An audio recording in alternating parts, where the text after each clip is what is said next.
वंदना. म्हणजे निदान आहे ना, ते इथून अनेक जीव मोक्षाला गेलेले आहेत, अनंत सुखाला. मग हे सगळं भावसहित होणार कसं? थोडं काहीतरी त्याचं ज्ञान हवं का नको? आहे ना, नाहीतर गेलोय आपण आणि वर सगळीकडे फिरून आलोय. जसं आजकाल इतर लोक जे जातात आहे ना, अशा ठिकाणी किंवा आता नवीन हेच फॅशन निघाली, की ज्याला क्षेत्रावर जायचं म्हणजे टुरिझम, हिल स्टेशन. आपली सगळी क्षेत्र हिल स्टेशन्स. आपले सगळे मोक्षाला गेले डोंगरावरनं आणि आम्हाला हिल स्टेशन फ्री असतात. बरोबर आहे का? म्हणजे हिल स्टेशन सारखं नको. बाहुबलीला तेच व्हायला लागलं म्हणून तिथं गाठ ठेवून सांगावं लागतंय लोकांना, की हे काय आहे ना, फिरायची मौज मज्जा भोगाचं क्षेत्र नाही आहे. इथं दर्शन देवाचं क्षेत्र आहे. तर त्या पद्धतीनं इथं चाला, बोला, बसा, उठा, आहे ना, वागा.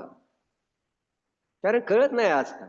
कुठं आहे आपण, काय करतोय आपण, भान राहत नाही. कारण तशा प्रकारची व्यवस्थाच बदलत चालली.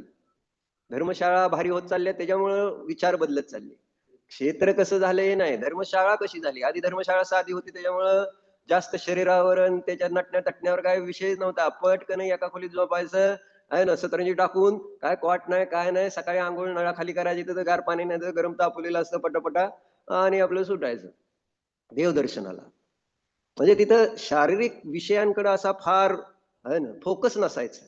त्यामुळं माणसं ते काम ज्यावेळेस त्याची जास्त सुविधा उपलब्ध नसती ना, त्यावेळेस त्याच्यामध्ये माणूस जास्त वेळ रमत नसतो. आणि जेवढ्या सुविधा जास्त, एसी, झोपू थोड्या, गाद्या, बेड सगळं, रूम चांगली एकदम, अशा पद्धतीने मग माणूस बाहेर कधी पडणार त्या खोलीत.